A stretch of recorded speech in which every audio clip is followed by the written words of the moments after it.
આકાશવાણી અમદાવાદ વડોદરા. હવે સાંભળશો ખેડા જિલ્લાનો સમાચાર પત્ર. લેખક જનક જાગીરદાર. ખેડા જિલ્લાની સાક્ષરભૂમિ નડિયાદમાં મા અંબાના આરાધના પર્વ નવરાત્રીનો ઉમંગભેર પ્રારંભ થયો છે. પ્રથમ નોરતે જ શહેરના વિવિધ સ્થળોએ આયોજિત ગરબા મહોત્સવોમાં મોટી સંખ્યામાં ખેલૈયાઓ ઉમટી પડ્યા હતા અને ગરબાની રમઝટથી વાતાવરણ ગુંજી ઉઠ્યું હતું. મા શક્તિ ચેરિટેબલ ટ્રસ્ટ દ્વારા આયોજિત નવદુર્ગા નવરાત્રી મહોત્સવનો પ્રારંભ માતા અંબાના પૂજન અને આરતી સાથે થયો. આ ઉપરાંત વૃંદાવન ગરબા મહોત્સવ મા શક્તિ ચેરિટેબલ ટ્રસ્ટ દ્વારા પણ શરૂ કરવામાં આવ્યો. આ ગરબા મહોત્સવ ખાસ કરીને નાના બાળકો અને તેમના પરિવારો માટે બનાવવામાં આવ્યો છે. ખેડા જિલ્લાના નડિયાદ સ્પોર્ટ્સ કોમ્પ્લેક્સ ખાતે 69મી અખિલ ભારતીય શાળાકીય રમતોની સ્પર્ધાનું આયોજન કરાયું. વિવિધ જિલ્લાઓ અને મહાનગરપાલિકાઓના 1400 જેટલા રમતવીરો સ્પર્ધામાં જોડાયા હતા અને ખેડા જિલ્લા કલેક્ટર અમિત યાદવે વિજેતા ખેલાડીઓને મેડલ પહેરાવી અભિવાદન કર્યું હતું. 17 વર્ષથી ઓછા વય જૂથમાં દોડ, ઊંચી કૂદ અને ચક્રફેંક સ્પર્ધાઓમાં કુલ 12 વિજેતાઓને સુવર્ણ, રજત અને કાંસ્ય ચંદ્રક આપી સન્માનિત કરવામાં આવ્યા હતા. આવતીકાલે આ સ્પર્ધાનો છેલ્લો દિવસ છે.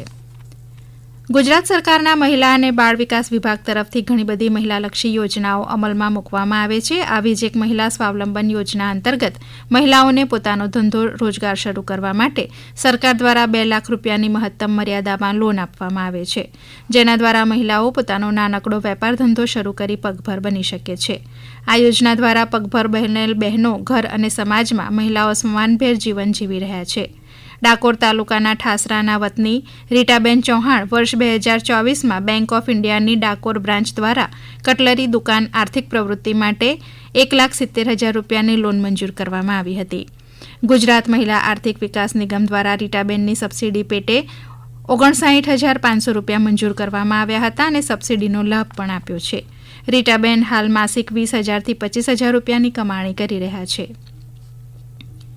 ખેડા જિલ્લામાં ઉપરવાસમાંથી સાબરમતી નદીમાં પાણી છોડાતા ખેડા ધોળકા રોડ ઉપર આવેલ ગામોમાં વરસાદી પાણી ફરી વળ્યા હતા. ખેડા ધોળકા સ્ટેટ હાઈવે પણ બંધ કરાતા વાહન વ્યવહાર ખોરવાયો હતો. ખેડાના સાબરમતી કિનારે આવેલા ગામોને દર વર્ષે ચોમાસામાં આવી પરિસ્થિતિનો સામનો કરવો પડે છે, જેના કારણે ગ્રામજનોની હાલત કફોડી બની જાય છે. ખેતીના પાકોને પણ ભારે નુકસાન થવાનો અંદાજ છે, જેના કારણે ખેડૂતોમાં ચિંતાનું મોજું ફરી વળ્યું છે. વહીવટીતંત્ર દ્વારા અસરગ્રસ્ત વિસ્તારોમાં રાહત અને બચાવ કામગીરી હાથ ધરાઈ હતી. રાષ્ટ્રપતિ દ્રૌપદી મુર્મુના હસ્તે ખેડા તાલુકાના વાવડીના હિરેન શર્માને રાષ્ટ્રીય શ્રેષ્ઠ શિક્ષક તરીકે સન્માનિત કરવામાં આવ્યા.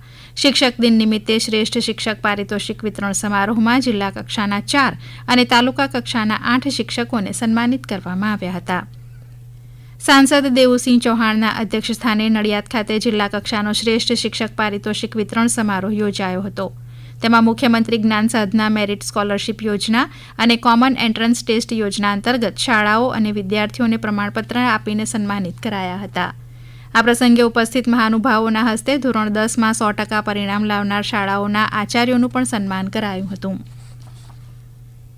રાજ્ય સરકાર દ્વારા નાગરિકોને તાત્કાલિક સહાય પૂરી પાડવા અને કટોકટીના સમયે ઝડપી પ્રતિસાદ આપવા માટે જનરક્ષક વાન સેવા શરૂ કરવામાં આવી છે. આ સેવા અંતર્ગત ખેડા જિલ્લામાં કુલ 22 જનરક્ષક વાન કાર્યરત કરવામાં આવી છે, જે જિલ્લાના નાગરિકોની મદદ માટે સતત દોડતી રહેશે.